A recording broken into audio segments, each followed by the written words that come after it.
adapt someone else's work, of course, it takes forever.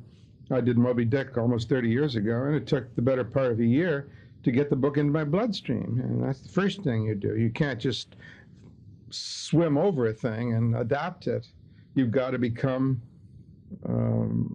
part and parcel, heart, soul, blood, body, what have you, with Moby Dick. And I got out of bed one morning in London, looked in the mirror and said, I am Herman Melville. And that came after about 7 months of reading parts of the book 80 times.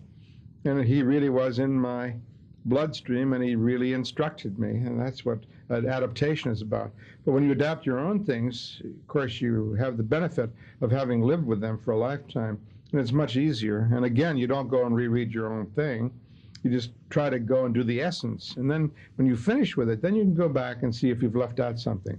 But adapting for films or writing your own screenplay is closer to writing haiku than it is to writing a novel or a short story. The short story and poetry are closer to motion pictures than the novels are. Novels are very hard to put on the screen. They're too big, they're too cumbersome. Film should be very simple, have a direct line. That great thing about Moby Dick is, as long as it is, it has the essence of a short story to it. Ahab shows up on Melville's door one day in a driving rain with a harpoon in his hand, and Melville says to him, "What's your problem, Ahab?" And Ahab says, "That damned whale." He says, "Go get him." And Ahab goes to get him, and Melville runs after writing.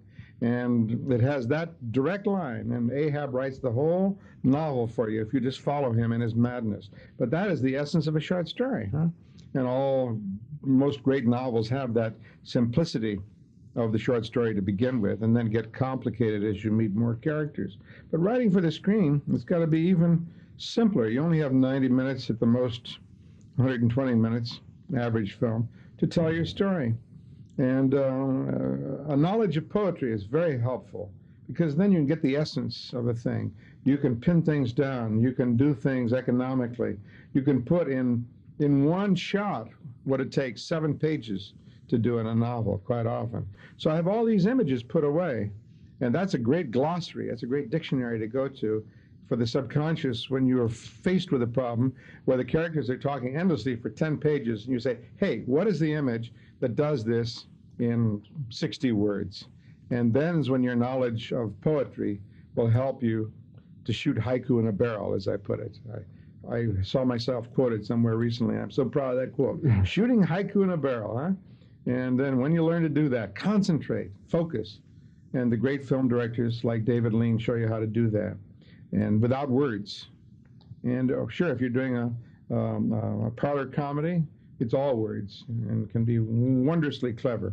But the essence of the films we love the most, a heck of a lot of them, is the image, and the clever use of image, like in Lawrence of Arabia.